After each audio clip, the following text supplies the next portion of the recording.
avisando que essa live está sendo gravada. Ok. Então, eu quero desejar uma boa noite a todos e a todas.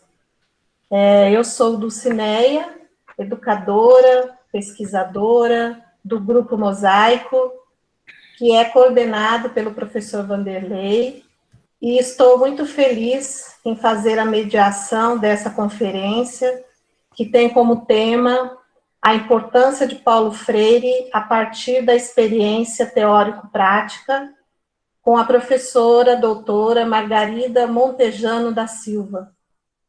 Aproveito para agradecer, em nome do Grupo de Pesquisa Mosaico, por ter aceito o nosso convite. E agradecer a presença de todos e todas, e gostaria de registrar aqui a presença das professoras educadoras do Curumim. Sejam bem-vindas e bem-vindos. Hoje, o grupo de pesquisa Movimento, Sabedoria, Ideias e Comunhão, Mosaico, da Universidade Federal de Lavras, tem a honra de iniciar o projeto intitulado Jornada Freiriana do Mosaico, que tem como objetivos apresentar pesquisas que ilustram diferentes percursos do pensamento cultural latino-americano, envolvendo a história, a filosofia, a ética, a educação, a espiritualidade, dentre outras. E, além disso, dialogar, produzir, socializar conhecimentos, estudar a obra de Paulo Freire no seu centenário de nascimento e promover conferências, encontros, palestras durante o ano 2021. Dando início a este diálogo, tenho o prazer de apresentar a professora doutora Margarida Montejano da Silva. Reside em Paulínia, São Paulo, é supervisora educacional da Rede Municipal de Campinas, poeta, pesquisadora, graduada em pedagogia, mestre em educação pela PUC de Campinas, doutora em educação pela Unicamp, pesquisadora do LOED Unicamp e produtora do canal literário Noutras Palavras, Histórias que Inspiram, no YouTube. A professora vai apresentar a história de Paulo Freire, suas obras e a importância do seu legado nos dias atuais. E logo em seguida falará da sua experiência dentro dessa teoria freiriana. Vocês poderão participar do chat ou pelo microfone com perguntas, apontamentos, comentários, e em seguida o professor Vanderlei também terá uma fala, e depois do professor, o Jefferson Moreira, graduando em filosofia, pesquisador do Grupo Mosaico, fará o lançamento da proposta do livro Mosaico Freiriano. Então, com você, Margarida. É um prazer muito grande, Dulcineia, Vanderlei, Rô, são professores que eu conheço e amigos, né? É um prazer imenso estar com vocês nessa noite, na abertura deste evento, que eu não chamaria de conferência, mas eu chamaria de um diálogo freiriano com amigos e companheiros da luta educacional. Então, é com esse intento que eu agradeço ao Grupo Mosaico pelo convite, né? E me coloco como parceira de vocês nesta empreitada, nesta caminhada.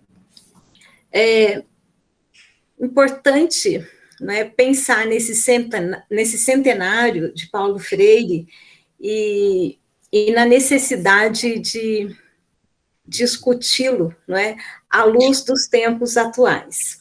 E eu falo isso contextualizando esse momento histórico que vivemos, quando novas questões são colocadas, não é, pelo sentimento vivido na pele, vivido por todos os nossos poros neste contexto de pandemia, quando vivemos o distanciamento, embora estejamos longe, né, nesse evento estamos perto, porque estamos numa sala e podemos dialogar, e nesse sentido, que bom que a gente tem essa possibilidade. Mas, assim, um tempo de distanciamento, de angústias, de medos, de insegurança, que se apresentam para nós como novas questões, novas inquietações que precisam ser colocadas na mesa. E colocadas para quê? Para que a gente possa estudar e debater, para que a gente possa, à luz, né, do conhecimento produzido historicamente, pensar o tempo presente. E dentre estas questões que me vieram, né, à mente para debater com vocês, estão: o que será de nós após vivermos este tempo, após vencermos o vírus? Que tipo de educação a realidade presente exige? Nos tornará mais humanizados ou menos humanizados, mais egoístas? Que diálogo estamos travando com a educação? E o que Paulo Freire diria sobre esse momento inédito que estamos atravessando?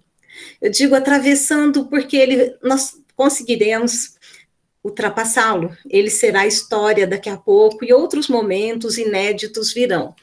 Mas, à luz dos conhecimentos produzidos, não é, estas questões estão postas e nós temos, né, a obrigação, como educadores, como pessoas envolvidas, engajadas com a educação, de refletir. Então, são questões que eu considero importante, porque se nós não trazermos, né, não as trazermos para a mesa e para os nossos polos de debates, nós passaremos por esse tempo esperando que alguém pense, que alguém dialogue sobre elas. E aí, eu já engato, não é, estas questões nestes 100 anos de Paulo Freire, nesse aniversário de vida de Paulo Freire. E eu começo com a questão, além destas, né, a produção de Paulo Freire cabe nos dias atuais, toda a produção, toda a contextualização, toda a teorização, e aí a gente pensa, né, que é preciso entender um pouquinho desse filósofo, desse grande educador que viveu entre nós e deixou-nos uma vasta produção de conhecimento. E aí nós temos que fazer o reconhecimento público deste personagem, deste homem histórico, não é, e social que nos presenteia e nos brinda, né, o tempo todo com suas obras. Paulo Freire é o terceiro teórico mais citado em trabalhos na área de humanas no mundo. Paulo Freire é reconhecido pelo método de alfabetização de adultos no mundo. Paulo Freire é patrono da educação brasileira desde 2012. É o cidadão brasileiro mais homenageado no mundo afora. Detentor de mais de 30 títulos de doutor honoris causa e cerca de 20 prêmios concedidos por universidades e instituições nacionais e internacionais. Então, vejam vocês que a experiência de Paulo Freire, né, no mundo deixou esse legado que permanece no meio de nós, né, como uma proposta provocativa, que as questões têm de ser colocadas, que as questões têm de ser estudadas, para que a gente possa transformar o tempo presente. Então, feito esse reconhecimento, né, eu fui pesquisar um pouquinho da trajetória de Paulo Freire para compartilhar com vocês. Eu digo um pouquinho porque Paulo Freire exige, né, a história dele exige que a gente faça estudos mais aprofundados, estudos mais concentrados, né, e das suas obras. Então, eu vou trazer para vocês um pouquinho da biografia dele e vou fazendo alguns comentários sobre três grandes obras dele, que é a pedagogia do oprimido, a pedagogia da autonomia e a educação como prática de liberdade. Então, a educação como prática de liberdade e a pedagogia do oprimido como um gancho, né, das primeiras produções de Freire que permanecem vivas, e a pedagogia da autonomia, que foi a sua última obra. Então, vamos na biografia dele, eu vou fazendo esses comentários paralelos. E depois, só para entender um pouquinho a dinâmica, né, depois que eu apresentar essa parte, eu vou compartilhar com vocês um pouquinho daquilo que eu vivi na teoria e na prática, a partir da contribuição de Freire, tá bom? Então, vamos lá. Paulo Freire nasceu em 1921 e faleceu em 1997. Ele é considerado o grande educador brasileiro, né, cujo método inovador transformou a educação de adultos. E seu método foi levado para diversos países. Ele nasceu em Recife, Pernambuco, no dia 19 de setembro. Então, dia 19 de setembro, temos uma festa aí, né, para brindar toda essa vida. Um pouquinho da origem de Freire. Ele é filho de Joaquim Temístocles Freire, capitão da Polícia Militar, e de dona Edeltrudes Neves Freire. Paulo morou na cidade de Recife até 1931. Depois desse período, foi viver no município vizinho de Jaboatão dos Guararapes, onde permaneceu por 10 anos, durante 10 anos. A formação de Paulo Freire consiste em, ele cursou o ginasial, né, no Colégio 14 de Julho, no centro de Recife.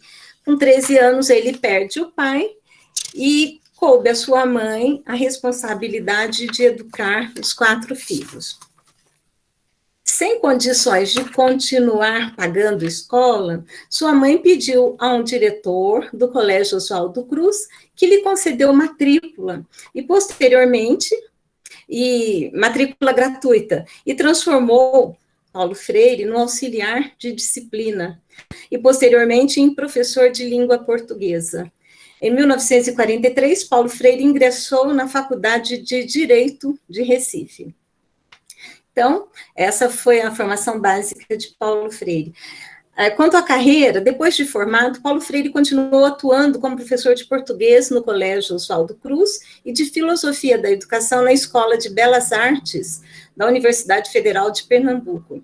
Em 1947, foi nomeado diretor do setor de educação e cultura do Serviço Social da Indústria. Em 1955, junto com outros educadores, fundou no Recife o Instituto Capibaribe, uma escola inovadora que atraiu muitos intelectuais da época e que continua em atividade até os dias de hoje. Então, Paulo Freire, né, teve essa formação e essa condução dos seus trabalhos.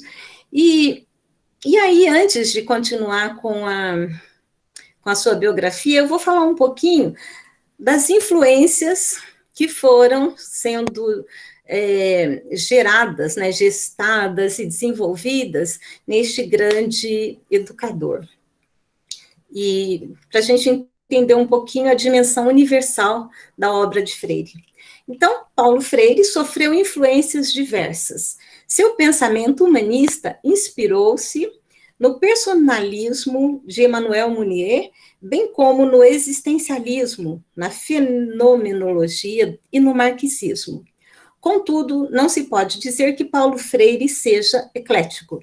Ele integra elementos fundamentais dessas doutrinas filosóficas sem repeti-las mecânica ou sectariamente. A associação entre humanismo e marxismo entre temas cristãos e temas marxistas, enriquece seus textos e faz com que eles sejam lidos por um público muito numeroso. Seu pensamento representa a síntese de fontes diferentes, o que coloca para o leitor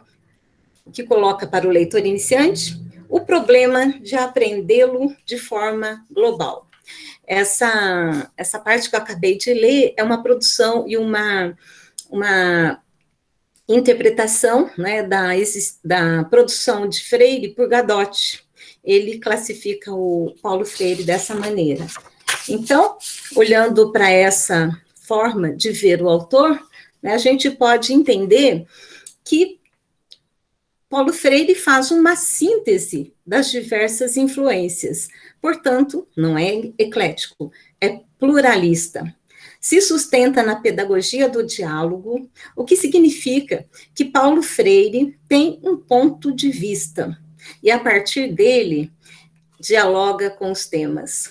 Aí o Gadotti complementa, é o que mantinha a coerência da sua prática e da sua teoria.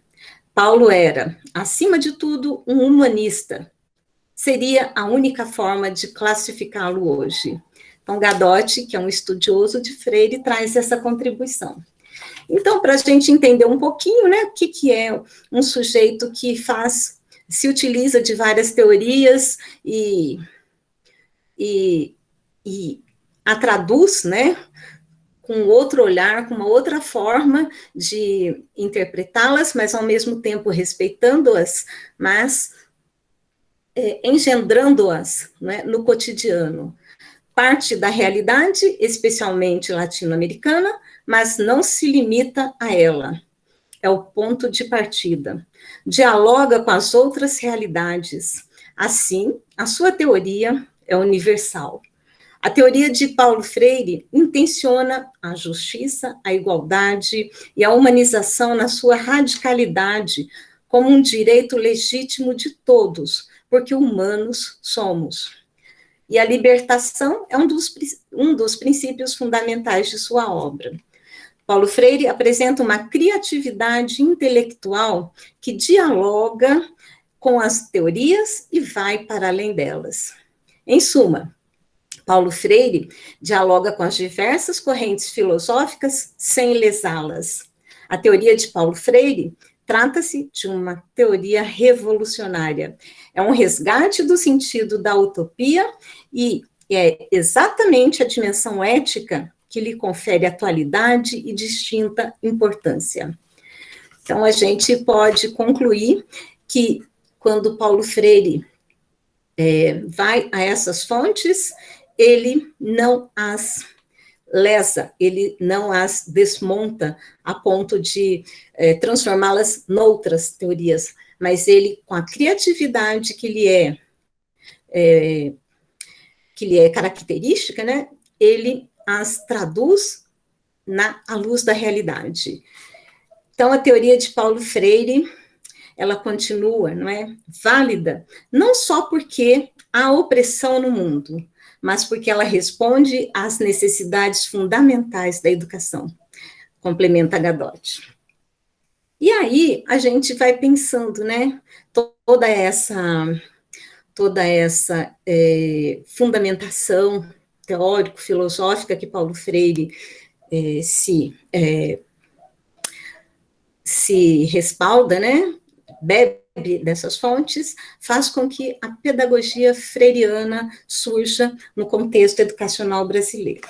E aí a gente já vai partindo, né, para uma prática de toda essa teoria, entendendo um pouquinho o que foi o método de alfabetização de Paulo Freire. Então, preocupado com o grande número de adultos analfabetos na área rural dos estados nordestinos, que formavam, consequentemente, um grande número de excluídos, Paulo Freire desenvolve um método de alfabetização.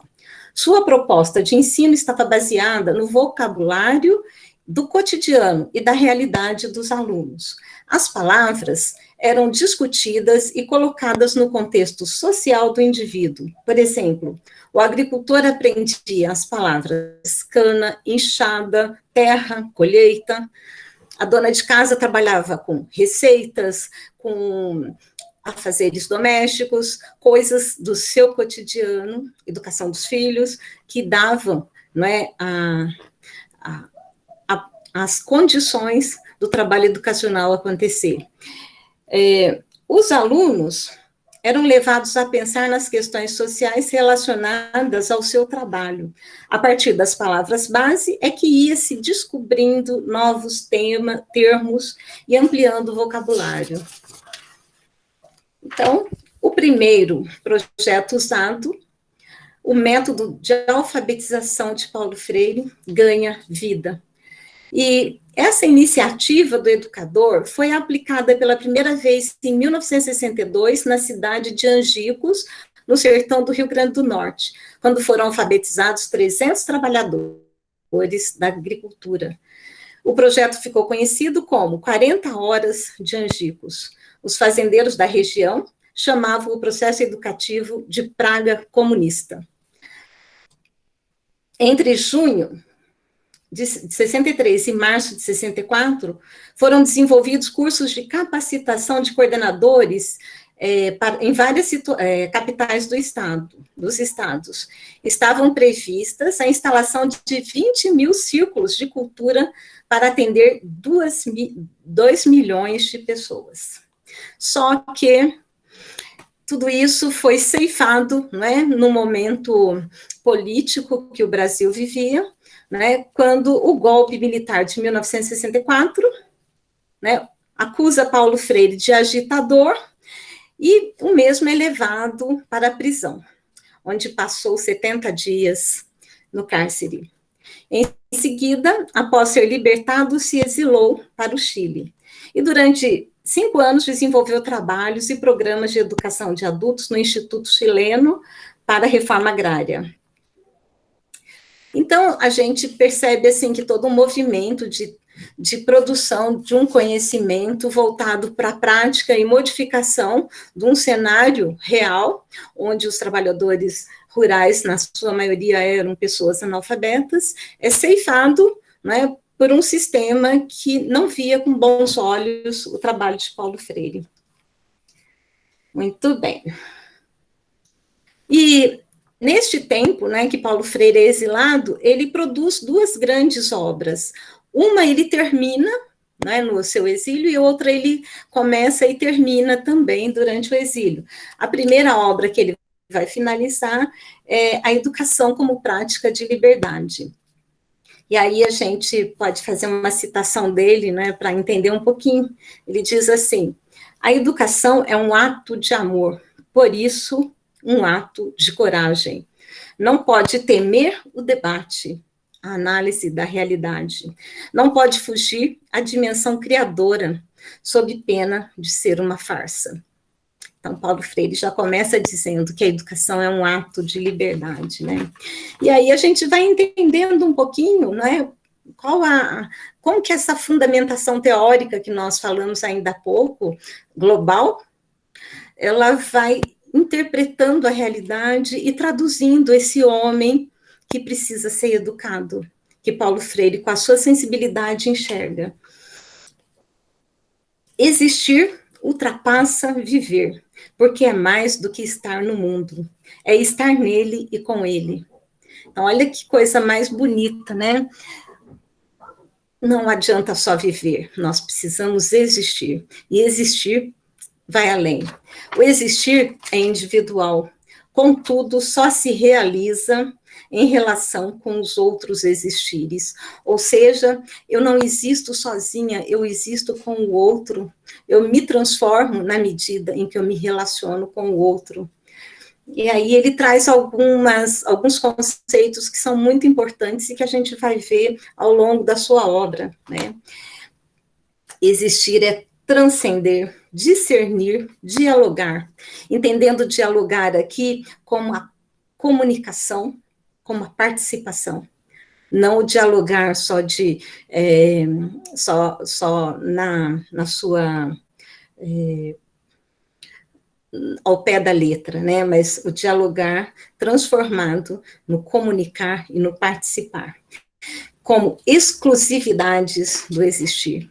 Ou seja, na relação com o outro, eu tenho a possibilidade tanto de me comunicar com ele efetivamente, ser entendida e entender, como de participar com o outro das transformações sociais.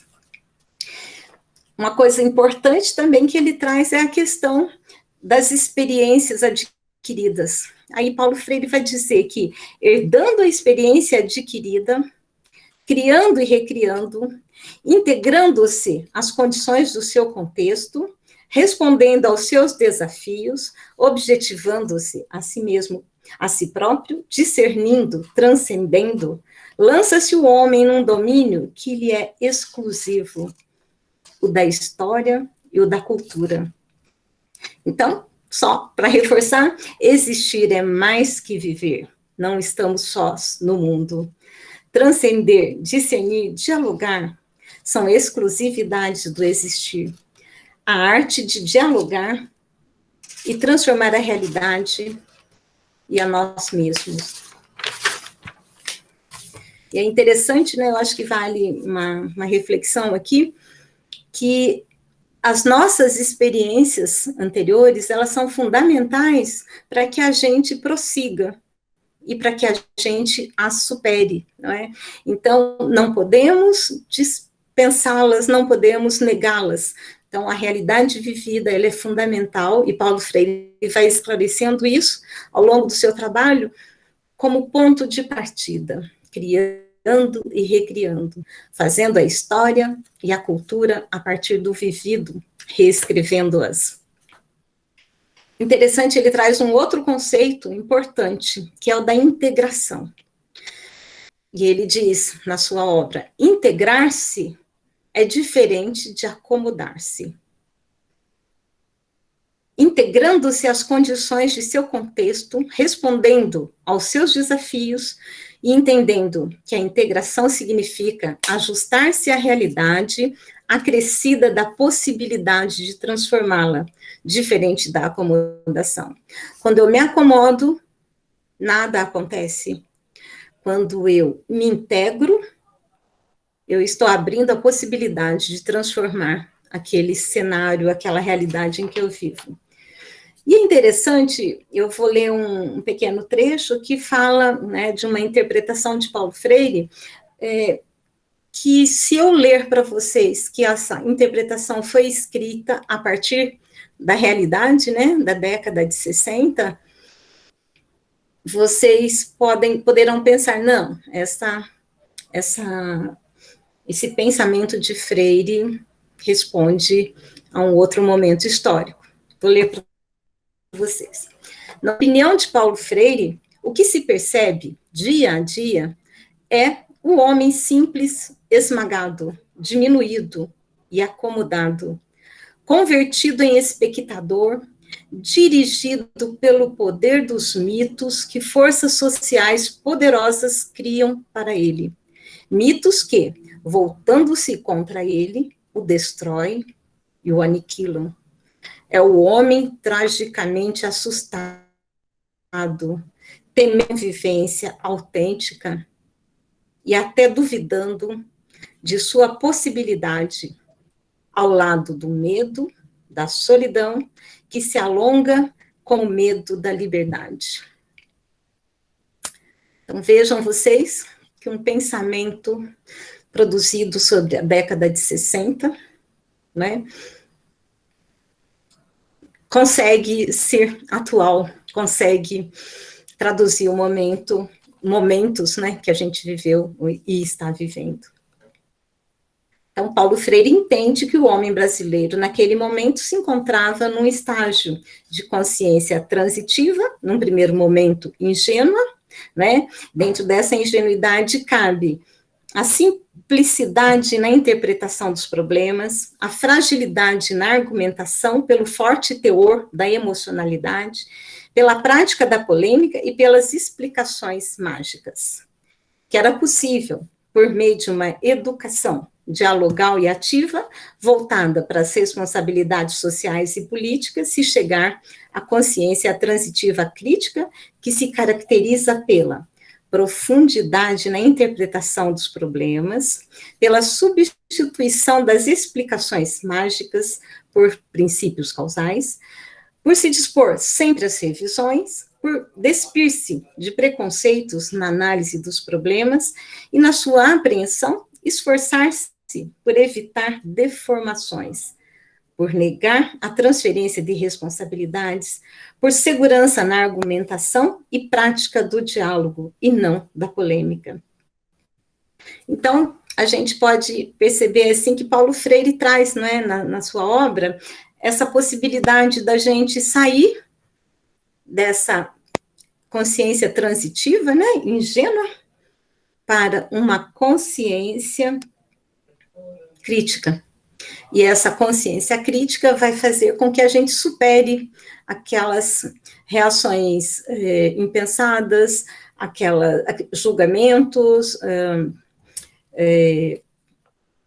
crenças infundadas, análises superficiais da realidade, que vão sendo substituídas pela investigação, pela crítica, pelo diálogo entre as pessoas e, principalmente, pelo desejo de mudança. Então, no livro, Paulo Freire traz alguns pontos que perpassam outras obras, né, dele mesmo, destacando-se: a teoria é necessária para conhecer a realidade a partir dela.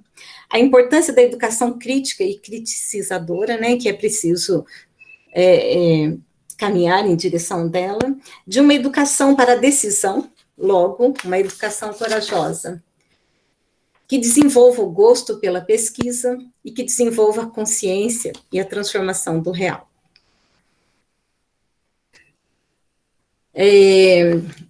Escreveram no chat, né, se eu posso colocar depois as referências, posso sim. E no livro, aí depois a gente já sai, né, dessa primeira análise, a gente vai para o livro Pedagogia do Oprimido. Esse livro é lançado por Paulo Freire em 1968, e é uma das mais importantes obras de educação do mundo. E foi construído a partir da sua experiência como educador, vivida durante os tempos que passou no Chile. O livro Pedagogia do Oprimido, ele foi proibido de ser publicado no Brasil, né, pela ditadura militar, e onde ele permaneceu inédito até 1974. Ancorado em situações concretas, esse livro desvela as relações que sustentam uma ordem injusta, responsável pela violência dos opressores e pelo medo da liberdade que os oprimidos sentem. É um livro radical sobre o conhecer solidário, a vocação ontológica, o amor, o diálogo, a esperança e a humildade. Aborda a luta pela desalienação, pelo trabalho livre, pela afirmação dos seres humanos como pessoas e não das coisas. É destinado aos revolucionários que se comprometem com os oprimidos, para com eles e ao lado deles lutar para construir um mundo em que seja mais fácil amar. E aí ele vai apresentar nesse livro, né, que é um livro denso, um livro que merece uma leitura profunda, um estudo mais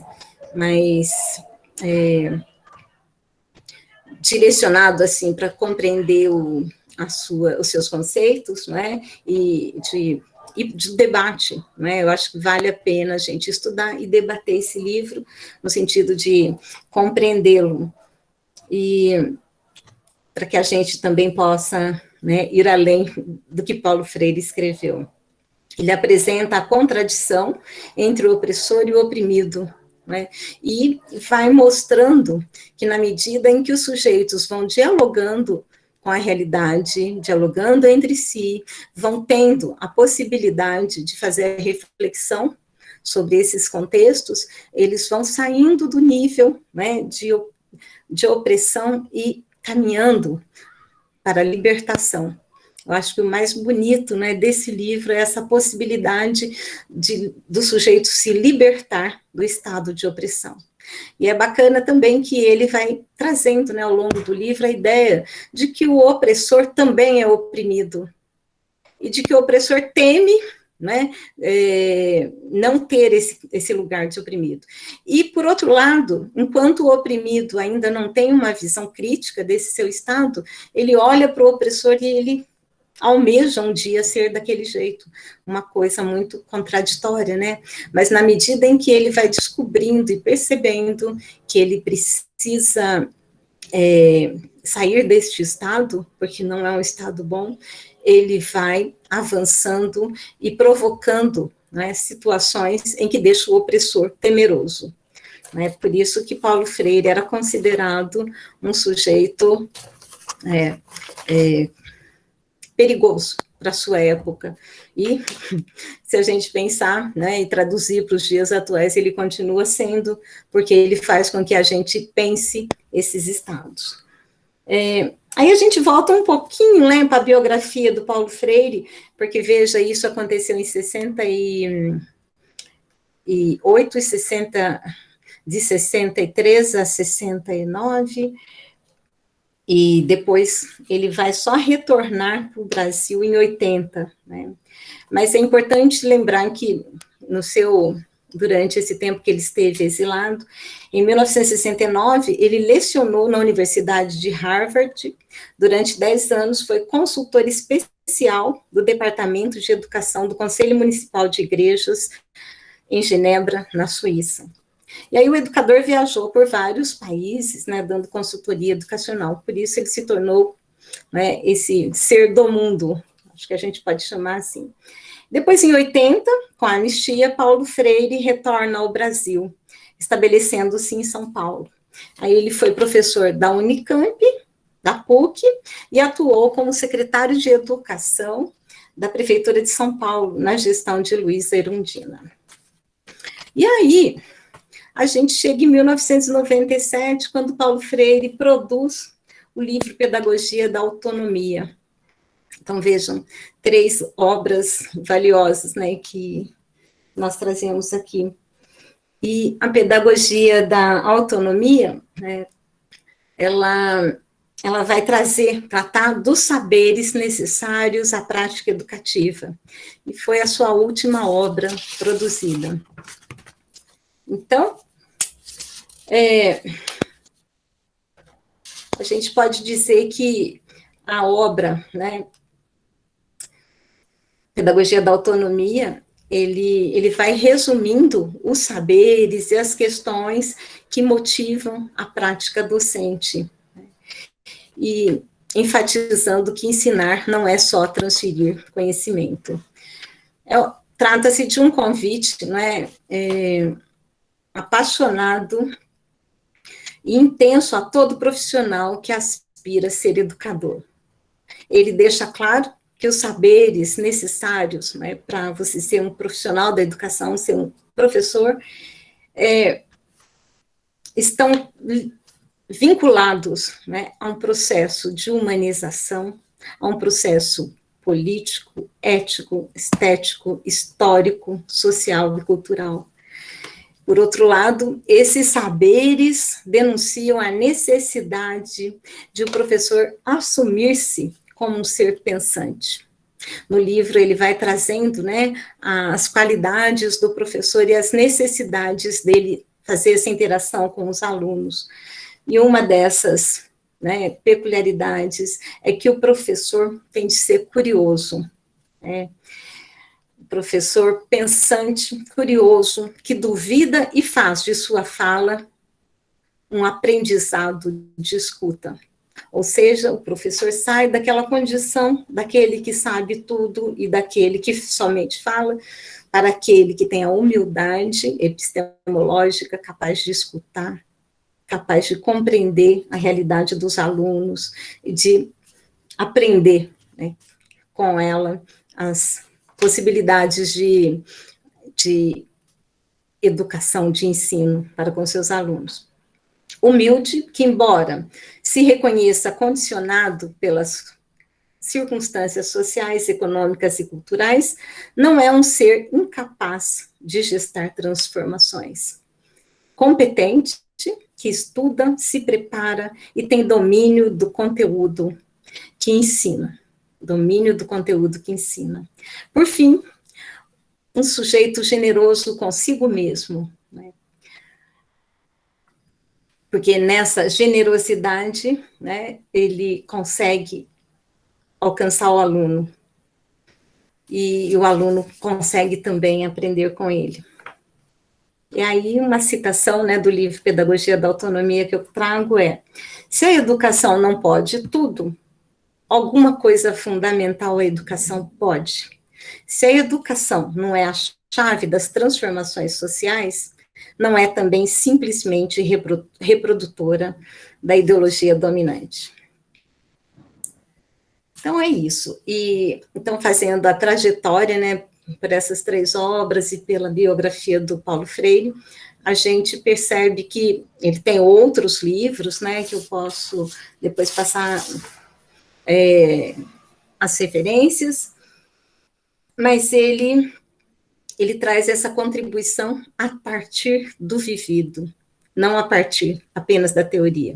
Ele bebe nas teorias, olha para a realidade prática e reescreve com a sua criatividade, com o seu poder de pensamento crítico, né, elaborar um conhecimento capaz de nos ajudar, né, e ajudar outros educadores do mundo a pensar a educação.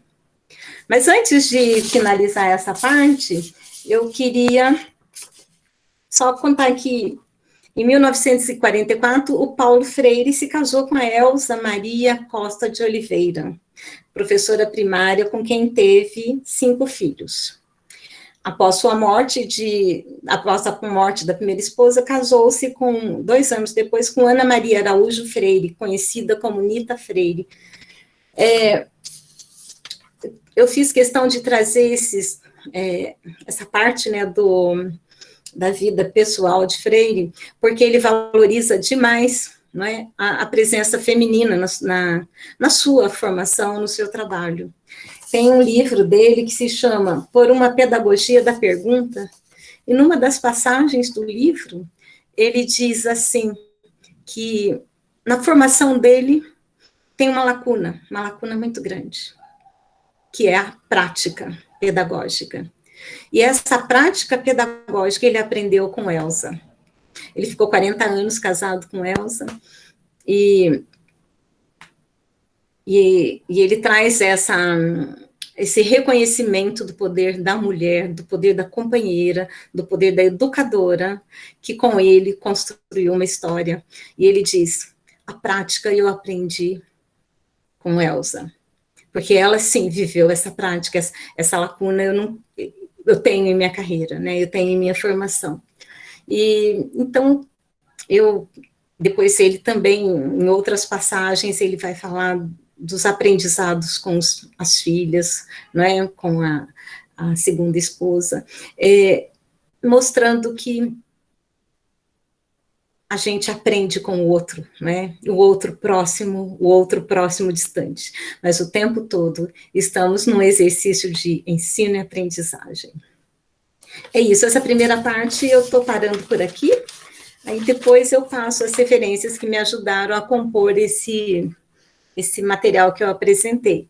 Eu quero reforçar que são alguns fragmentos, não é, de toda a extensão da obra de Freire, mas que precisa de estudo, precisa de um debruçar e de um olhar mais profundo para toda a obra de Paulo Freire. Tá bom? Agora, eu só queria saber com os organizadores se eu já passo para a segunda parte, ou se a gente dá um pequeno intervalo. O que vocês dizem? Então, podemos passar para a segunda parte e depois nós faríamos uma pausa para o chat, para as perguntas. Pode ser, Margarida?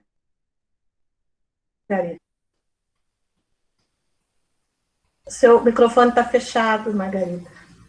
Desculpa. Pode ser, sim. Então, só para a gente entender um pouquinho, né, toda essa teorização acabou, de algum modo, né, lá atrás, quando eu ainda fazia o meu mestrado, me ajudando a pensar a minha prática como educadora.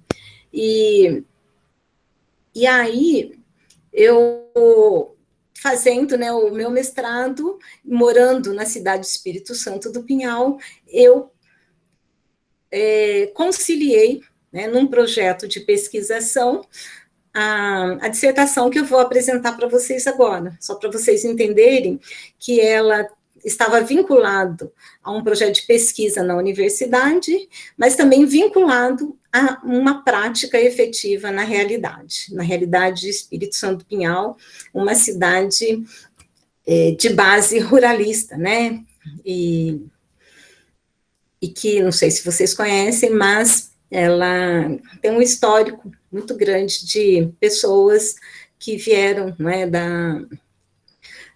do trabalho no campo, e por conta da própria realidade da região. Então, é nesse contexto que a pesquisa que eu vou apresentar para vocês, né, eu vou apresentar brevemente também, para que a gente possa conversar um pouquinho da prática e da teoria que me ajudou a pensá-la, tá bom? Eu vou fechar aqui e vou apresentar para vocês. Vamos ver aqui.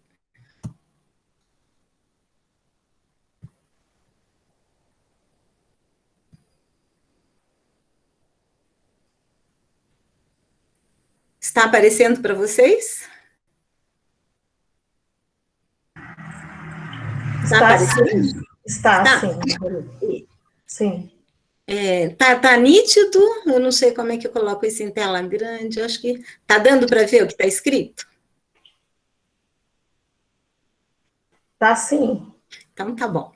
Então, eu não estou vendo vocês, tá? E eu vou dialogando um pouquinho com vocês na expectativa de que vocês depois possam fazer esse diálogo comigo também. A teoria e prática. A questão da alfabetização de professores alfabetizadores, a questão da alfabetização, desculpa, é a questão da formação de professores alfabetizadores, uma experiência com adultos na realidade de Espírito Santo do Pinhal. Então, o projeto, né, produzido lá chamava-se ProAlfa Já. Eu vou corrigir aqui já, viu, gente, a questão da formação. Espera só um minutinho aqui. Não consigo. Consigo sim.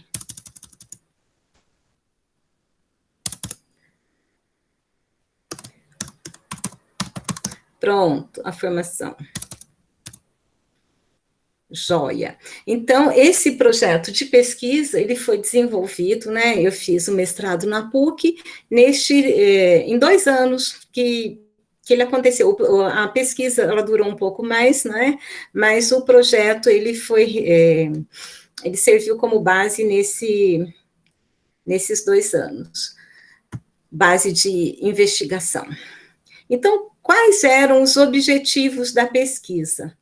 Situar a questão da formação de professores alfabetizadores na cidade de Espírito Santo do Pinhal, conhecer a situação educacional do analfabetismo no Brasil e apresentar uma discussão teórica sobre o tema, e apresentar a experiência de um grupo de professoras alfabetizadoras do programa de alfabetização que nós desenvolvemos lá. Então, esses objetivos, eles foram circulando e sendo partes, né, do desenvolvimento da pesquisa.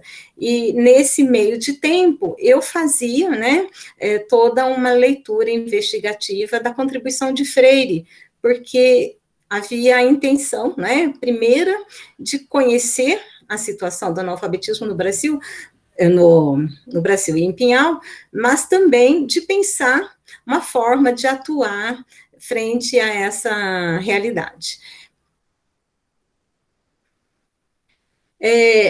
vencendo as dificuldades, né? Aí eu começo falando para vocês que a educação, né, de jovens e adultos e o poder público, ela vem sofrendo, né, desde então, né, quando a gente começa a entender os movimentos de educação de adultos lá com Paulo Freire, um, um, uma localização dentro das políticas públicas, é como se fosse uma educação de menor qualidade ou de nível inferior, ou de que ela segue mais ou menos, ou ela é uma educação, né, mais aligerada, levando em conta as propostas do ensino fundamental de primeiro ao nono ano, né, ou de segundo grau. Enfim, a EJA, dentro das políticas públicas, ela, desde que a gente estuda a situação da EJA no Brasil, ela vem requerendo esse lugar, só que ela vem sendo relegada, não é, assim, pensa-se a educação infantil, a fundamental, a educação básica de modo geral, não é? E a EJA, ela entra no meio como se fosse um apêndice, o que não é legal, né? O que precisa, o tempo todo, a gente lembrar que a EJA precisa de um lugar definido e de um lugar próprio de estudo e de preparação e formação dos professores para esse trabalho. E aí, então, diante disso, né, conhecendo essa realidade, e na cidade onde eu residia, não havia um projeto de educação de adultos, né? E aí a gente leva a proposta para o poder público, e não havia verba, não havia, assim, havia até um interesse em desenvolver um projeto dessa natureza, mas ele, do ponto de vista do poder público, ele requeria de algumas outras demandas, né, para que ele viesse a acontecer. Mas aí um ato desencadeador ajudou com que o projeto avançasse. Naquele ano, o tema da campanha da fraternidade era Fraternidade e Educação. Então, isso, né, levando-se em conta a necessidade de discutir a educação, nós utilizamos o projeto, né, a ideia de desenvolver o projeto baseada na necessidade de avançar rumo à educação de jovens e adultos. E aí a tomada de decisão acontece, né, e o projeto vai se delineando, né, e os objetivos da pesquisa vão ganhando força. Então, nesse meio de tempo, era mais ou menos outubro daquele ano de 97, aí em 98, quando o projeto foi apresentado, depois em 98, quando temos esse tema, o projeto é impulsionado, e a gente, em março de 98, a gente consegue dar início ao projeto, né, às ações do projeto. Então, o primeiro elemento era conhecer a realidade. Conhecer a realidade, pensar a formação de professores e a formação em serviço. Então, tudo isso, ao mesmo tempo que ia compondo a pesquisa, né, de mestrado, ela também ia embasando o que iria acontecer no movimento do projeto. Então, a pesquisa, ela se deu paralelamente, né, ao desenvolvimento do trabalho. Então, era o estudo, né, e a realidade prática caminhando lado a lado. E aí, nesse movimento, a pesquisa de campo se deu, né? E os números daquele contexto foram surgindo. Então, a gente se valeu, né, do auxílio das alunas, um curso de magistério que havia na época, e elas saíram, né, elas aceitaram o desafio e foram fazer a pesquisa de campo, assim, de casa em casa, batendo nos bairros, né, principalmente os bairros mais periféricos. Então, 800 pessoas foram entrevistadas, e dessas 800 pessoas, né, a gente conseguiu, quer dizer, elas foram entrevistadas, e nesse universo, né, de 800 pessoas, 400 e 63 pessoas, né, foram identificadas com baixa ou nenhuma escolaridade, resultando, né, nos seguintes dados, que eu não trouxe aqui o gráfico, mas eu vou falar para vocês. Eu vou falar no geral, 47% desse montante de 800 pessoas estavam dentre estes que não tinham escolaridade. Então, era um universo pequeno até, né, mas ele era o suficiente para a gente desenvolver o projeto. E desses dados, né, a gente apresentou, né, para a prefeitura na época, e a pesquisa de campo foi nos dando condição, né, de aprofundar no projeto. E aí, dentre, né, estas pessoas que foram entrevistadas, apareciam as razões recorrentes, né, para justificar a ausência de escolaridade. E aí, dentre elas, né, estavam, olha, eu não estudei por conta da necessidade de trabalhar desde criança. Eu não estudei porque era muito longe a escola de onde eu morava. Eu não estudei pelo fato de ter passado da idade de estudar. Medo. Eu tinha muito medo de conseguir não aprender. E também eu não estudei porque eu não entendi o que a professora falava, então eu abandonei a escola.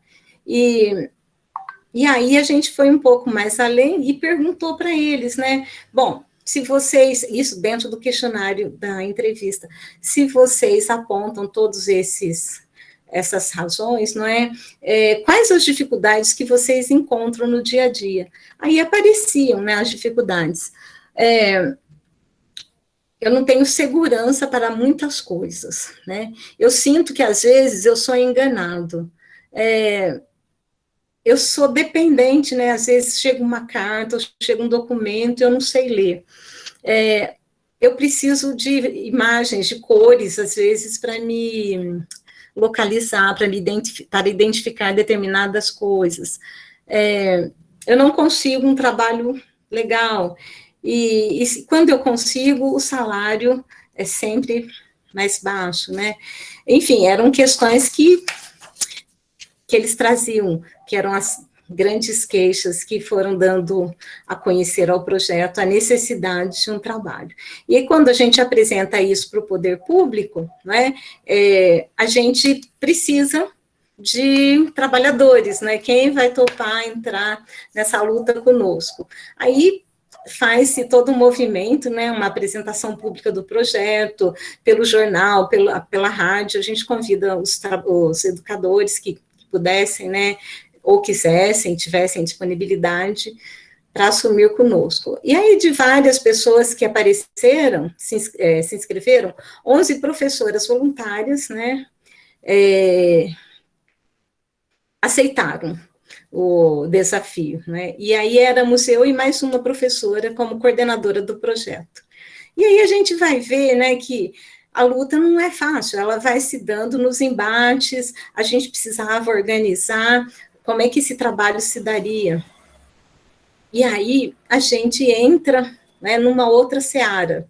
Novas aprendizagens, né, vão se dando, porque a gente precisa aprender a trabalhar coletivamente, a gente precisa aprender a arte do diálogo, né?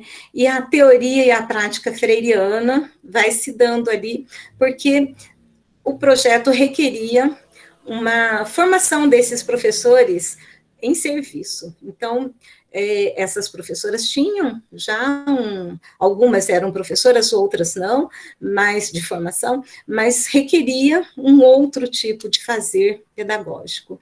E aí a gente vai desmistificando, né, o trabalho, a imagem que a gente tinha do trabalho com a EJA.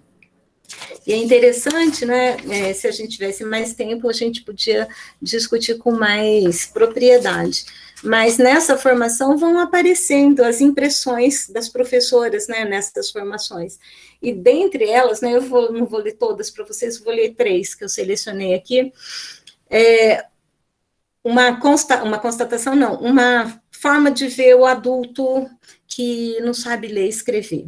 Os adultos têm mais dificuldade de aprender, medo, talvez. Eu também sinto uma mistura de medo, alegria e prazer em em iniciar esse trabalho, né?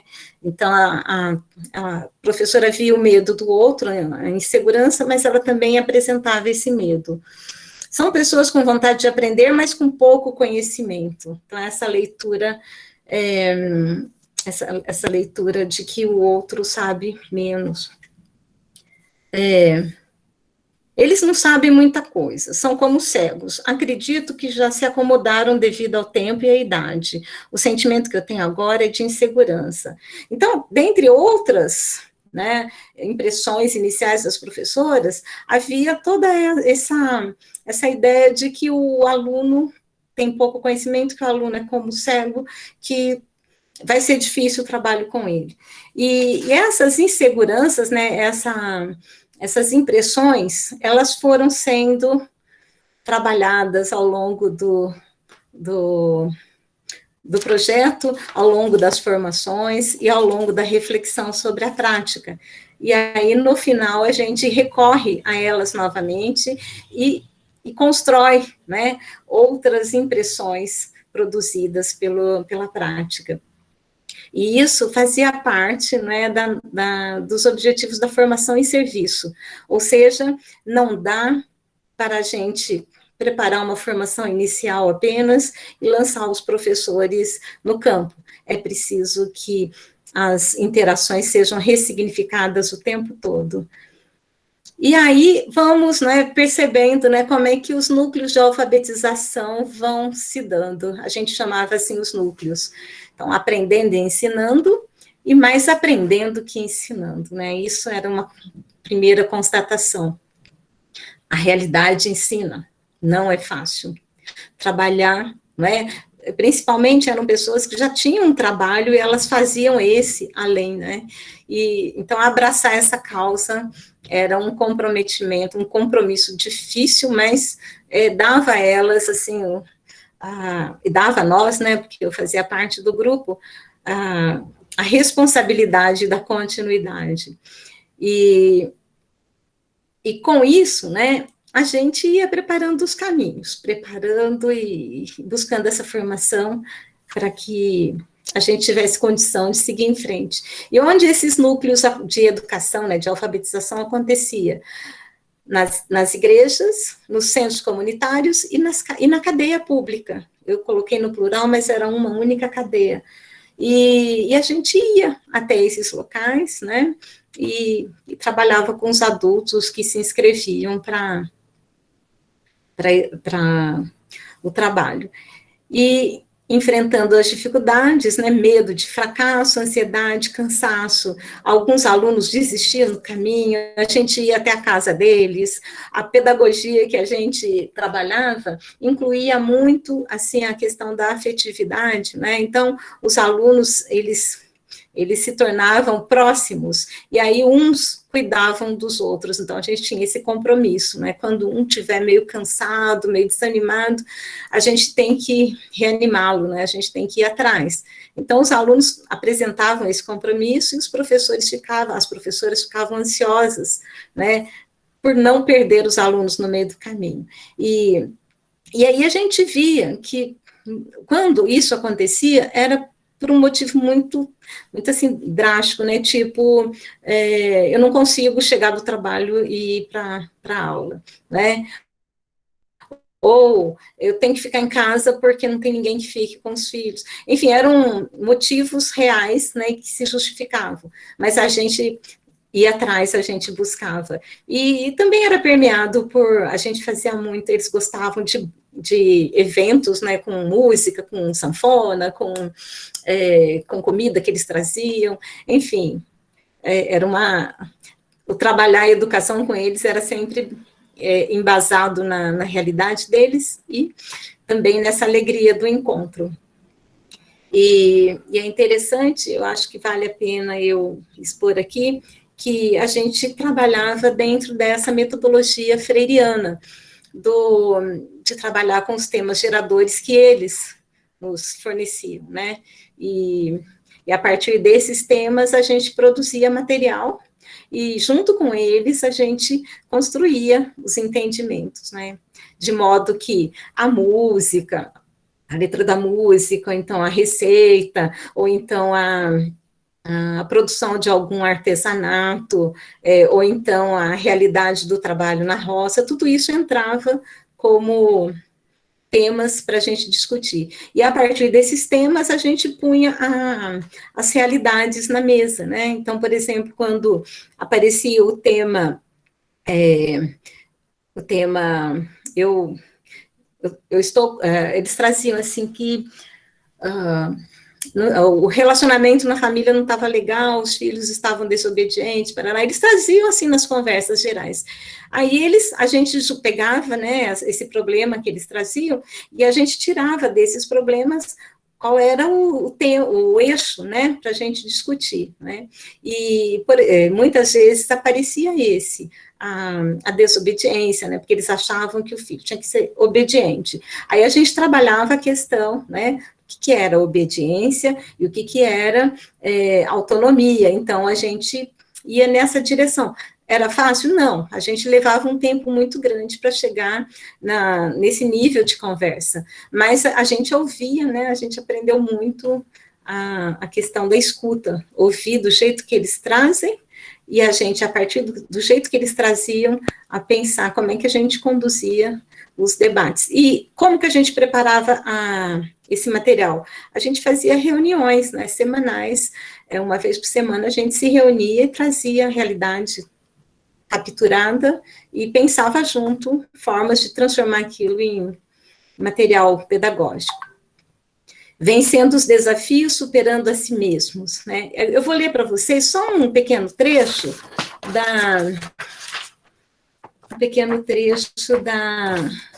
de uma superação, né? A partir de uma situação assim de cansaço, de necessidade de refletir sobre a prática. Os professores fizeram uma construção. Então, de certa forma, olha só, a preocupação com temas significativos para as professoras muitas vezes substituiu a pauta planejada de estudos. De certa forma, essas pausas e reflexões sobre as dificuldades inerentes ao trabalho docente contribuíram para fortalecer nossos objetivos e dar consistência ao seguinte argumento, 2 pontos. O planejamento do currículo, além de partir da realidade do educando, deve considerar a realidade do educador, porque ambas as realidades estão intrinsecamente ligadas. E o sucesso da interação social, intervenção pedagógica e desenrolar do processo ensino-aprendizagem depende do olhar mais atento dos sujeitos envolvidos. Ou seja, a gente não consegue pensar só a realidade do aluno, a gente pensa também a realidade das educadoras, né, as alfabetizadoras e alfabetizandos e coordenadoras, né, elas vão trazendo também, né, esse processo de superação. E aí a gente chegou à conclusão de que bem considerar a nossa formação. Se a gente não tem embasamento teórico, se a gente não tem uma reflexão crítica sobre a nossa prática, como que a gente vai ajudar os nossos alunos a avançar nessa direção? Então, era um desafio, né, que a gente ia se colocando e constatando, né, de vez em quando nas paradas pedagógicas, esse reconhecimento. A gente já está terminando, viu? E, então, nesse último slide, né, penúltimo, eu trago para vocês algumas constatações. Primeira, a EJA tem que ter lugar garantido nas políticas públicas. Não dá para a EJA ficar como um penduricalho, como uma política de segunda categoria. Então, essa é uma luta que a gente tem que abraçar. E a gente, como que a gente pode fazer isso, né? nos inserindo nas lutas pela educação de jovens e adultos e buscando, né, a valorização desse território educacional tão importante. E olha, só fazendo um parêntese com a realidade atual, a gente pode até pensar que hoje os nossos alfabetizandos têm uma outra característica, né? E tem de fato. Na década de 90, com a universalização do ensino básico, todas as crianças na escola, nenhuma criança fora, né? A gente viu que muitas crianças tiveram acesso. Mas a gente percebeu também que nessa década de 90 e nesse tempo que a gente está vivendo, muitos alunos, adolescentes, se transformaram em público de EJA. Por quê? Porque foi sendo produzido um outro tipo de analfabetismo, né? A criança entrou na escola, viveu a escola, mas saiu sem desenvolver esse pensamento crítico e essa condição de leitora do mundo autêntica, crítica, né? E aí a gente, claro, né, se a gente for investigar o que aconteceu durante essas 3 últimas décadas, a gente vai ver, né, como é que a educação foi se dando. Né, colocaram-se as crianças na escola, né, mas a formação de professores foi ficando também no segundo plano, né, os trabalhos desenvolvidos também tinham o objetivo de dizer, né, nós estamos avançando na educação, contudo, com todas as falhas que nós sabemos que existem no sistema educacional brasileiro. Então, hoje, se a gente analisar o público de EJA, eles são mais adolescentes que estão presentes nas escolas de EJA, adolescentes que não conseguiram permanecer no ensino básico e que foram lançados para fora da escola de algum modo, excluídos, e depois eles voltam na condição de aluno de EJA. Então, a educação de jovens e adultos precisa ser revisitada e ter o seu lugar como uma política pública de qualidade e referenciada, né? A formação de professores para a EJA é fundamental e necessária, e precisa estar atrelada à realidade prática. Então, a gente sabe que os professores de EJA acabam sendo os professores que dão aula para as crianças. Então, não há, algumas cidades existe o concurso para professores de EJA, mas não há uma formação própria para esses professores. Existem algumas cidades que produzem, né, formação para EJA, coisa e tal, mas não é uma questão de política nacional, né? Então, é preciso que a gente lute também pela formação de professores para a educação de jovens e adultos, como uma política também séria e necessária. Não há idade certa para aprender, sempre é tempo. Essa é uma constatação muito bacana, né, que as professoras concluíram e que os alunos também, né? A gente pode aprender a qualquer tempo, então não tem essa de estou velho para voltar a estudar. E que eu saio da escola, eu continuo aprendendo, né? Eu estou na minha casa, eu estou ensinando e estou aprendendo. Essa ideia de que a educação, ela acontece o tempo todo, né? Tanto no nível formal quanto informal. A gente ensina e aprende e ensina na relação com o aluno o tempo todo, né? Então, isso foi bacana, porque aí a teoria de Paulo Freire foi sendo incorporada e compreendida, que é assim mesmo que acontece. E é uma boniteza, né? Eu acho que Paulo Freire usa muito esse termo, a boniteza, né, dessa relação e desse transformar dos sujeitos, porque eu não sou mais o mesmo na medida em que eu me relaciono com o outro. Sem compromisso ético, estético e amoroso, não se desenvolve o diálogo, tão necessário à prática educativa. E aí a gente vê que esse conhecimento freiriano, ele perpassa a escola, mas ele vai, invade todos os territórios onde a gente está, onde a gente vive. E a educação é um ato de coragem. Para ser educador é preciso ser corajoso, para ser educador é preciso arregaçar as mangas de fato, né, e mergulhar nessa realidade que está posta. E se a gente pensar que o aluno também é um educador, né, porque ele está nessa relação, ele também precisa ter coragem. E aí a gente vai aprendendo, né, que esses conceitos vão sendo incorporados na medida em que a gente faz a leitura, né, tanto da teoria quanto a leitura de mundo, e as entrelaçamos na nossa prática. E para terminar, Paulo Freire é atualíssimo. Salve, Paulo Freire. Aí eu faço um agradecimento, né, pensando nesse centenário dele, por tudo, né, pela existência dele e pelo seu legado, que tanto nos ajuda e tanto nos ensina. E eu agradeço a vocês a paciência de ficar esse tempo todo me ouvindo. É isso, gente. Muito mais teria para apresentar, e nesse trabalho meu tem cópias, né, fotografias dos alunos. Eu vou mostrar para vocês. Acho que vocês não veem. Vou sair daqui desse. Aí. Parar. Parou? Parou. Parou de apresentar? Sim. Aí, como é que eu volto agora para a tela com vocês? Vocês estão me vendo? Sim, nós estamos te vendo. Vou ver aqui. Será que eu não estou? Melhorou. Então, olha, só mostrando para vocês, aqui tem uma foto de uma sala de aula com os alunos.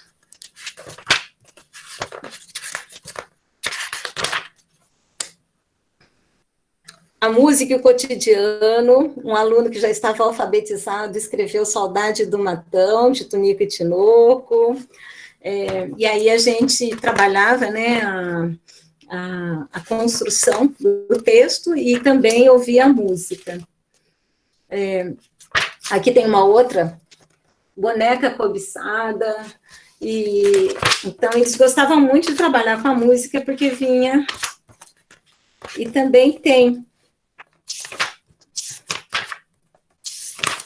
atividades culturais, dança, forró, eles gostavam demais. Olha aí como é que está escrito lá na placa. E quem disse que eu não posso ler?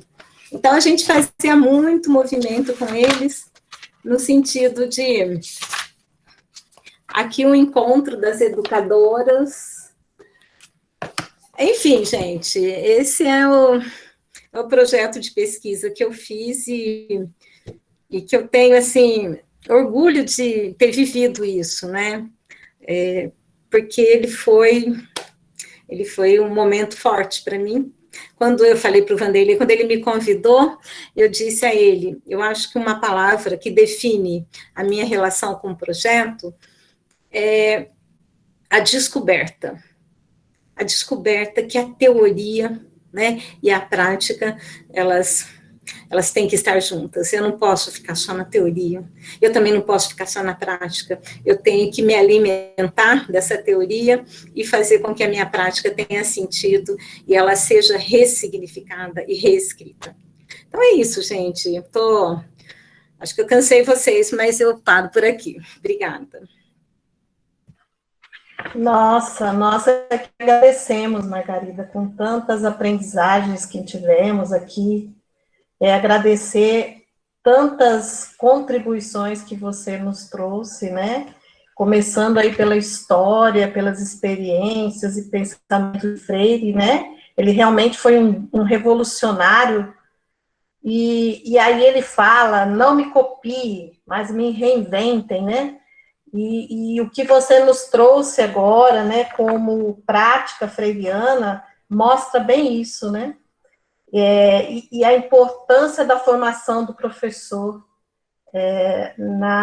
de formação continuada, né? A formação continuada do professor é muito importante.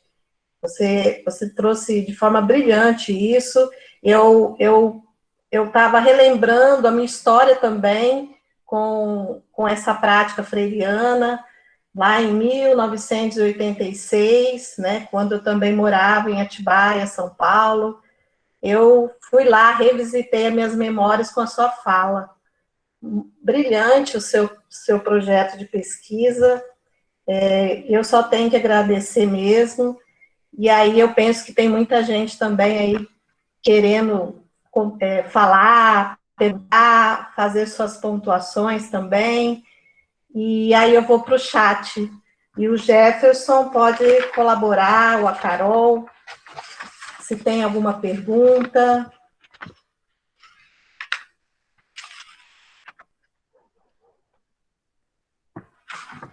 Bom, muito bem. Parabéns pela belíssima fala, Margarida. É sempre um prazer, né, trazer à tona essas perspectivas freirianas, né, esse diálogo freiriano, né, esse círculo de cultura que a gente está fazendo nessa noite de hoje. E aqui temos alguns comentários, né, dos participantes.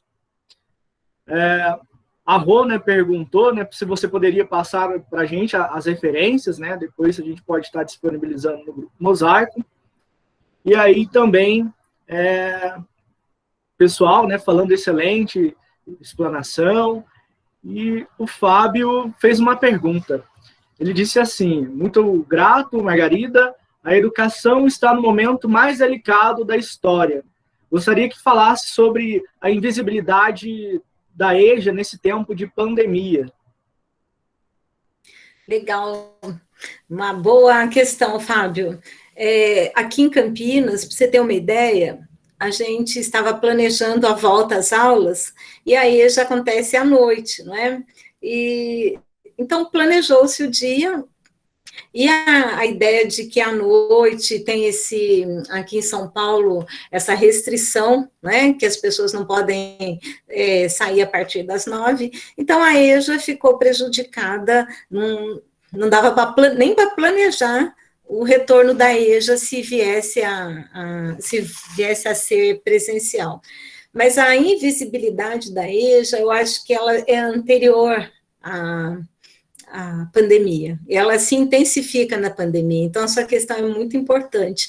O que aconteceu anteriormente, né? Aqui em Campinas, eu não vou falar do restante, porque eu estou imbricada, estou envolvida aqui, mas eu estou há 10 anos, né, na rede Campinas, e desde então, né, não há uma proposta própria para o professor de EJA trabalhar. Então, a gente tem classe multisseriada, que é um grande problema. A gente tem o horário noturno, né, que começa às 7 e termina 10 para as 11, 22h50, e os alunos não conseguem fazer esse horário, porque é um horário ruim, né, eles levantam de madrugada, né, chegam super tarde, enfim, a realidade da oferta de EJA, ela é inibidora, né, da presença do aluno. Então, a gente tem aqueles corajosos que conseguem permanecer, mas a gente sabe que muitos vão caindo e sendo excluídos, né, da EJA por esses motivos, e também por uma proposta que ela é como se fosse um ensino mais aligerado, um ensino porque é o que o aluno consegue aprender, enfim, a EJA ela vem ficando, né, nesse grau de ensino, como se ele fosse de uma modalidade inferior, quando na verdade ele não é. E na pandemia piorou, por quê? Na pandemia se entende que o aluno está usando muito os meios de comunicação, né, muito a internet e os encontros virtuais.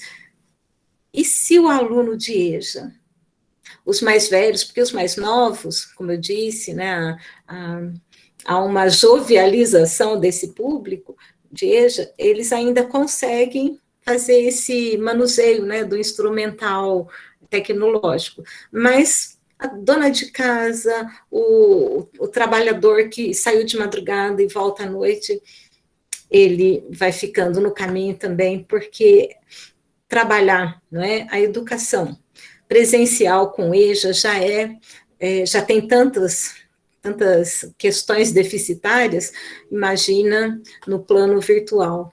Então, eu entendo que a EJA ficou mais prejudicada e a invisibilidade dela se intensificou.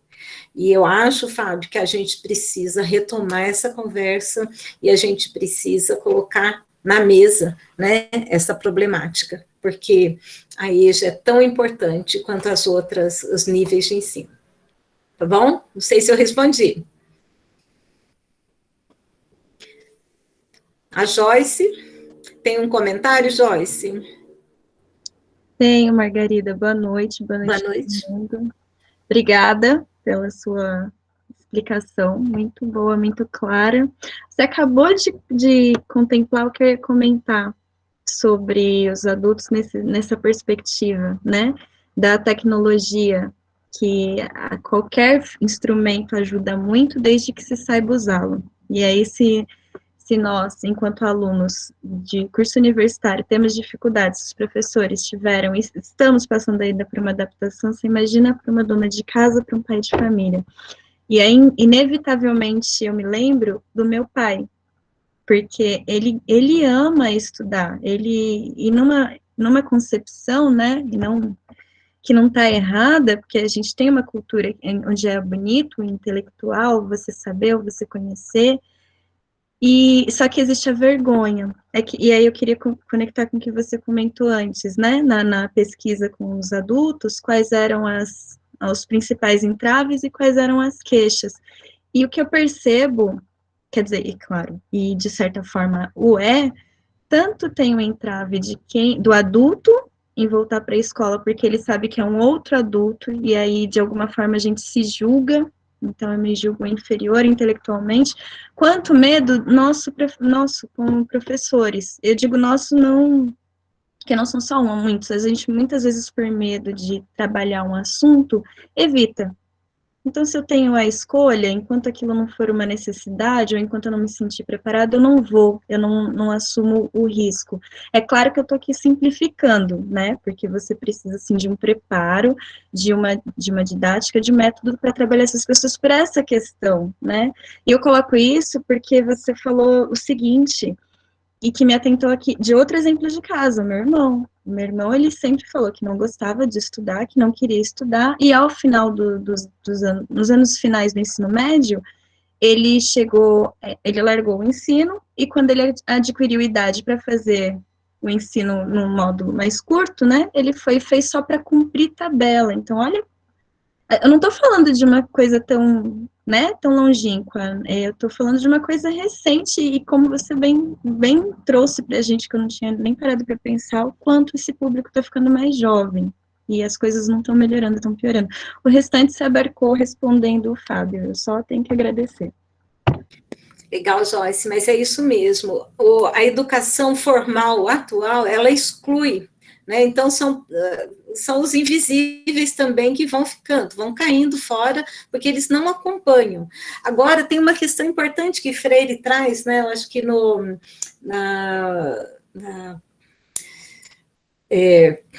Pedagogia do Oprimido, que ele diz assim, a gente vai se acostumando com aquilo que é ruim.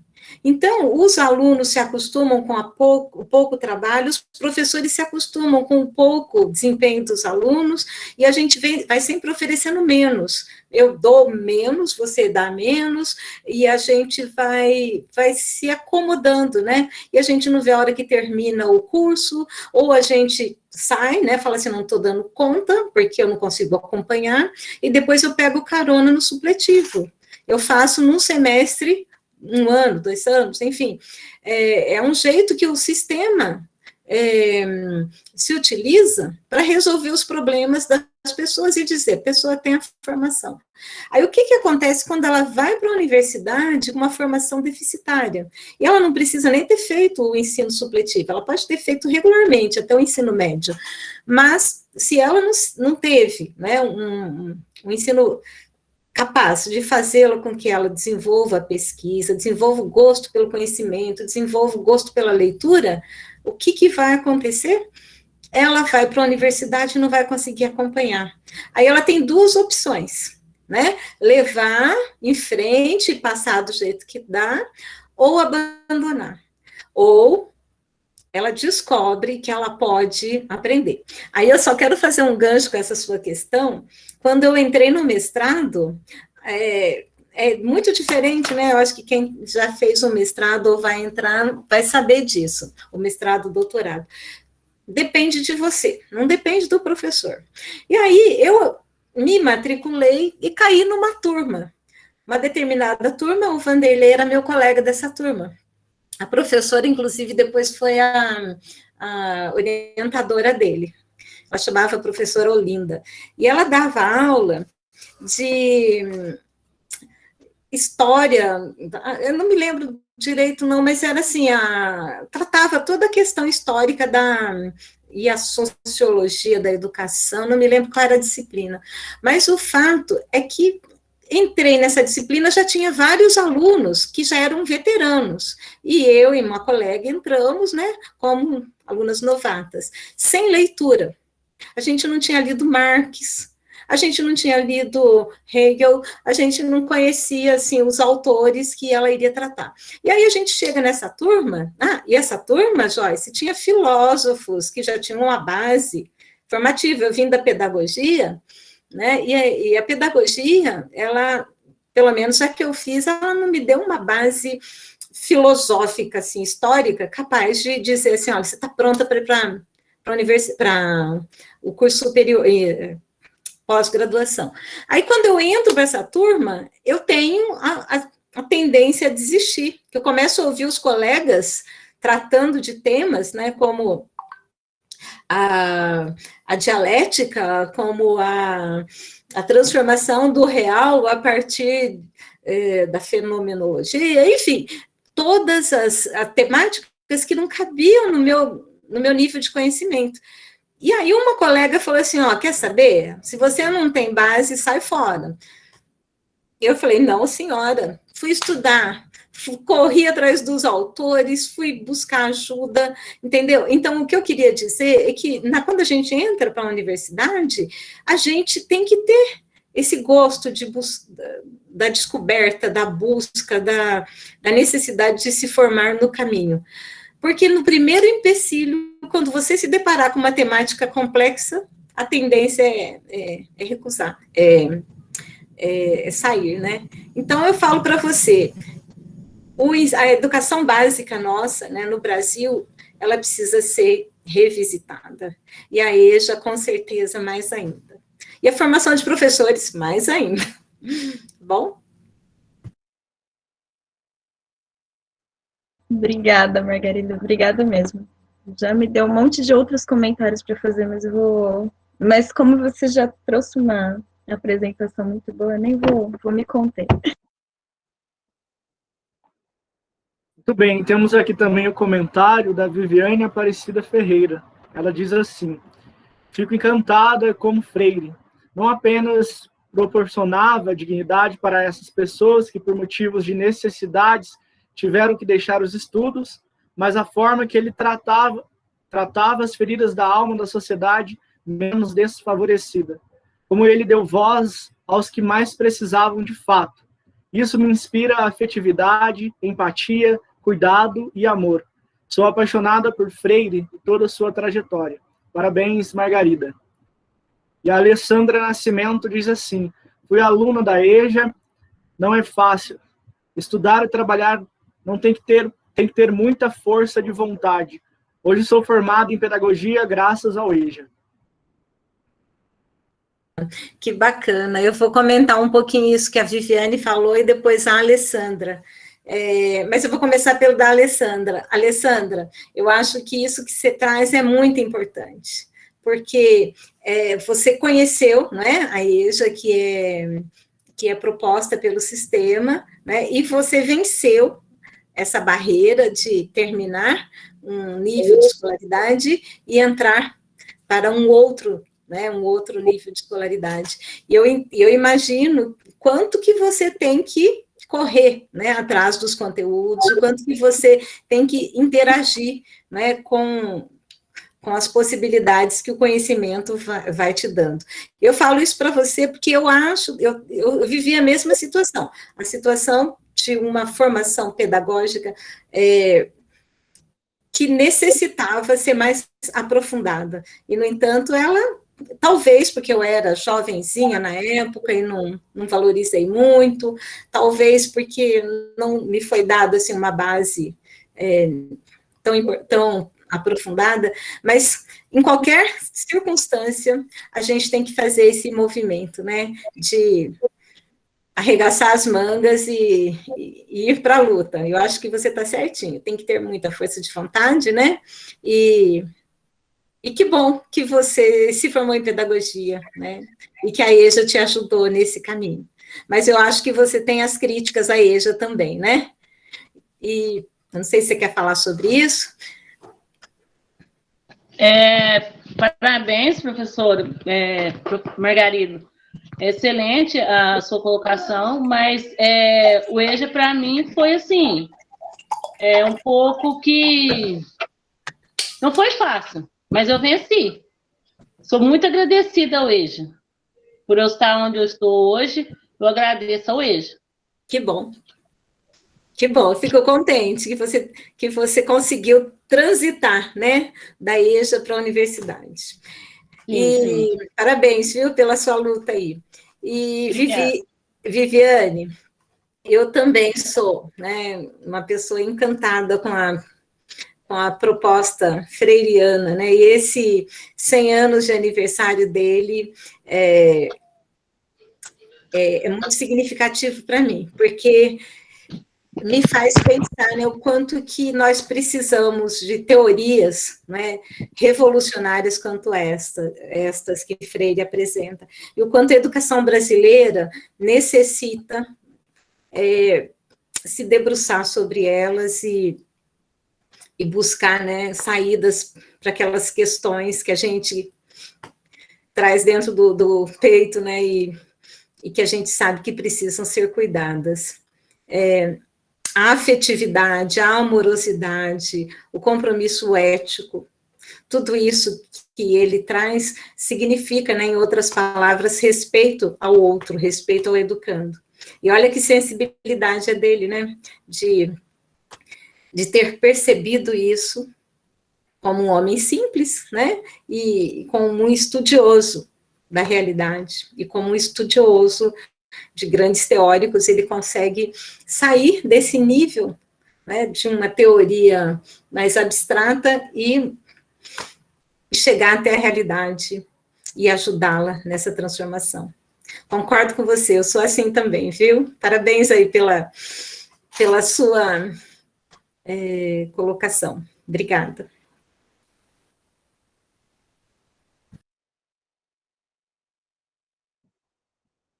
Dulcineia?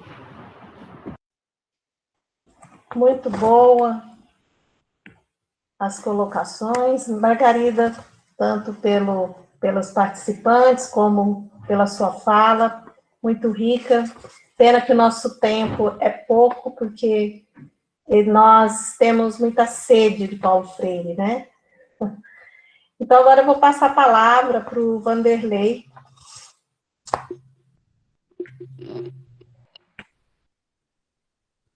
Boa noite, Margarida, boa noite, Dulcineia, boa noite a todas as pessoas que participam desse momento. Começamos com chave de ouro essa nossa jornada freiriana do mosaico, e este ano nós temos grandes pretensões de revisitar a sua obra, ler com muita propriedade, tentando se apropriar ainda mais da pedagogia do que é a sua clássica. E bom ver aqui os alunos, os amigos, e esse distanciamento só faz aumentar a saudade de vocês. E eu queria muito agradecer a Margarida pelo penhor de nossa amizade, para além das parcerias acadêmicas, e nós vivenciamos desde a época de mestrado um processo de convivência muito grande. Visitamos Cuba junto, vivemos histórias, experiências muito boas, e hoje foi uma delícia poder ouvir você falar com tanta propriedade, não só teoricamente, mas também de uma experiência prática que você experimenta. E eu vejo que você fez aqui para nós hoje uma verdadeira chave de leitura para entender Paulo Freire.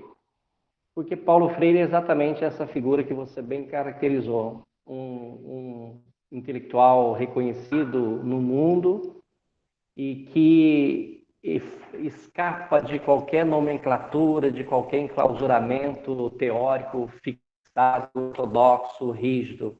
Ele, ao mesmo tempo que ele tem a influência que você bem lembrou do personalismo cristão, nós deparamos na sua obra também com ecos do materialismo dialético, nós sentimos os traços do existencialismo, enfim, um autor que consegue visitar diferentes áreas teóricas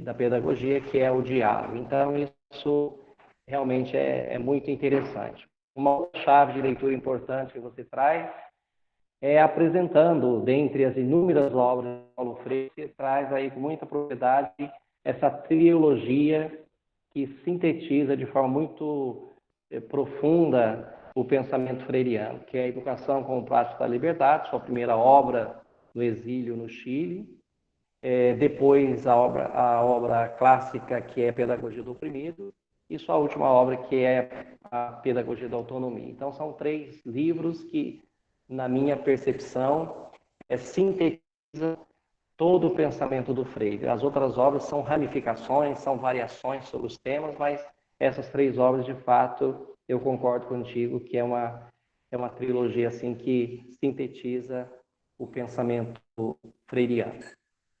E, mais do que isso, Paulo Freire dizia, e eu acho tão bonita essa definição, que educar é impregnar de sentido a vida das pessoas. E a gente vendo você falando, você verbalizando, você falando sua experiência, a gente vê que o que foi feito através da dança, da música e diferentes possibilidades foi impregnar de sentido a vida das pessoas. Então, eu só tenho a parabenizá-la, agradecer por esta brilhante conferência de abertura de nossa jornada freiriana este ano aqui no nosso mosaico. E para dizer da grandeza do Freire, eu não vou aqui ficar falando muita coisa não, mas basta a gente ver a grandeza do Freire. Quer dizer, Freire é um autor que está ali no mesmo nível dos grandes nomes que a gente fala tanto na educação como no pensamento de modo geral. E para ilustrar isso, eu vou citar aqui apenas, para além daquilo que você já mencionou, algumas obras que mostram esta grandeza do Paulo Freire. Tem um livro da Margarita Isgro, que é uma nossa amiga da Argentina, e ela escreveu um livro muito interessante sobre Paulo Freire e o pensamento latino-americano e a recuperação da racionalidade dialógica, onde ela faz uma análise comparativa do pensamento de Freire e do Habermas. Nós temos ainda um outro livro chamado Pedagogia Latino-Americana, Freire e Dúcio, do José Pedro Buffler, que também discute de uma forma muito interessante. Um outro livro mais recente, Os Desafios da Educação a partir de Paulo Freire e Walter Benjamin, do Nilo Agostinho. E para citar mais uma referência, eu diria que tem uma dissertação muito bacana chamada Pedagogia Latino-Americana, realizada pela Dulcinea no nosso programa de mestrado, que também vale a pena ler. Então, eu estou falando isso porque nós temos aqui um público grande de alunos, professores, de gente interessada em conhecer o Paulo Freire. Então, para além dessa trilogia que você traz, Educação como Prática da Liberdade, Pedagogia do Oprimido, Pedagogia da Autonomia, eu cito essas outras obras que poderão ajudar na compreensão do Paulo Freire e no seu diálogo com esses grandes pensadores, seja o Habermas, seja o Dulce, seja o Walter Benjamin e assim por diante. Então, a gente vê a importância desse autor que nós queremos, então, aprofundar, se apropriar, e este ano nós faremos isso.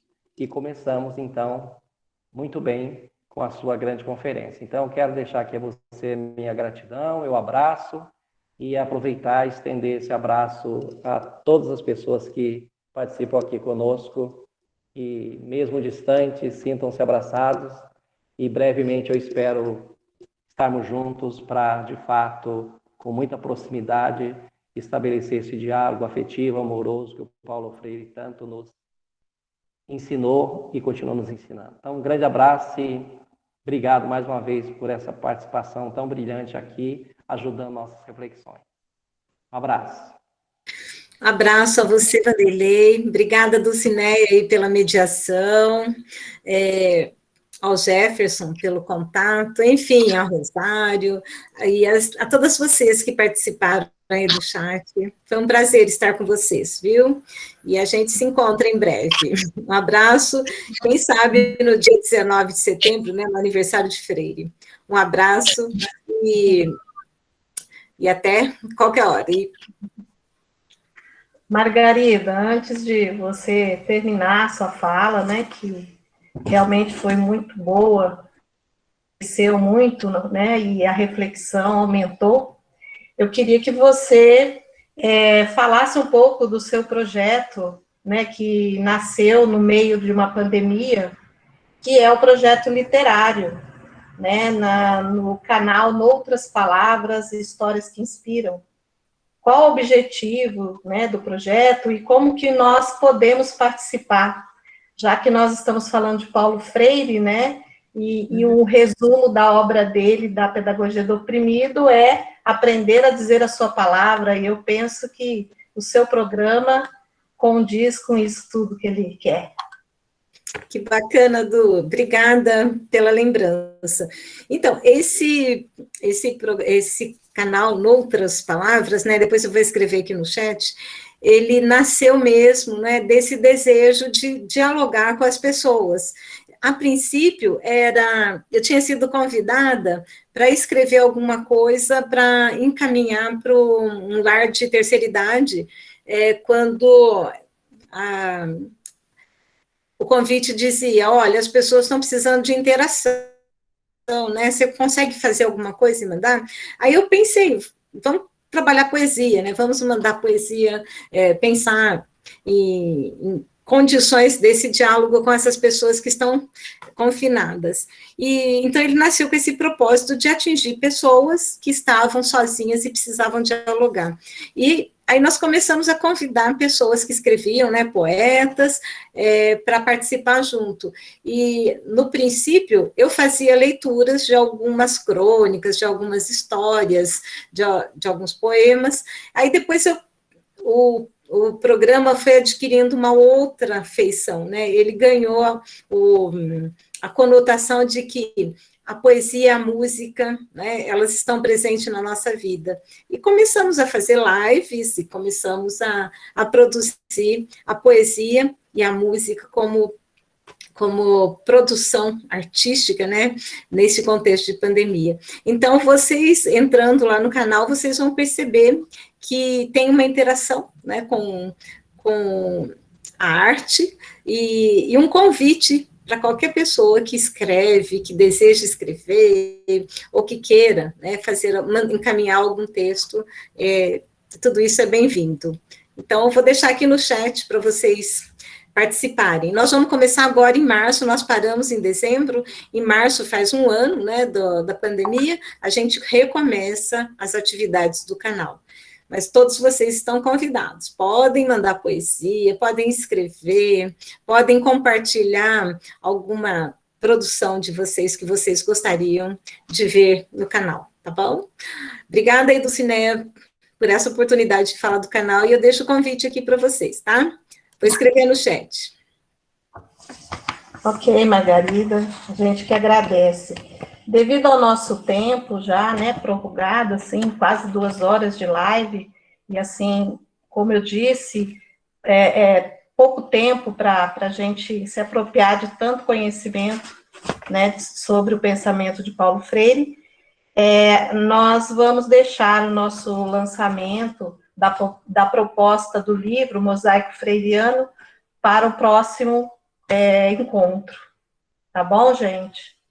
E eu finalizo, né, com com um último trecho da Pedagogia do Oprimido, de Paulo Freire, quando ele diz assim: se nada ficar dessas páginas, algo pelo menos esperamos que permaneça nossa confiança no povo, nossa fé nos seres humanos e na criação de um mundo em que seja menos difícil amar. Então, a necessidade da gente reinventar o lugar de Paulo Freire. Um grande abraço a todos e a todas, em especial a professora Margarida, que nos encantou com a sua presença e participação, abrindo com chave de ouro, como disse o Vanderlei, nossa jornada freiriana do mosaico. Obrigada e até a próxima. Um abraço. Rapidinho, vamos fazer então o nosso registro, por favor? Sim, vamos lá. Ligar as câmeras. Quem puder.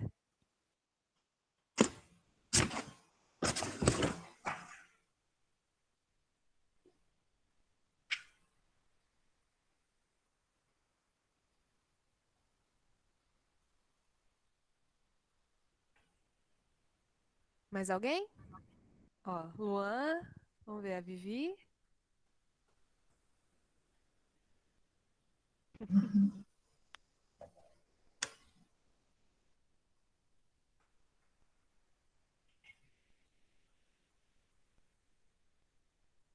Todo mundo sorrindo aí, então.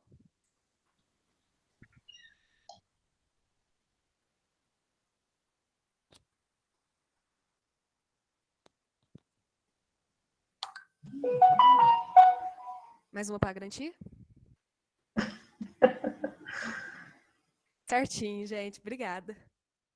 Oba, obrigada a você, Carol. Tchau, gente. Boa noite e até qualquer hora. Beijão para todos. Boa noite. Tchau, gente. Boa noite. Obrigado, Dulcineia, Carol, Jefferson.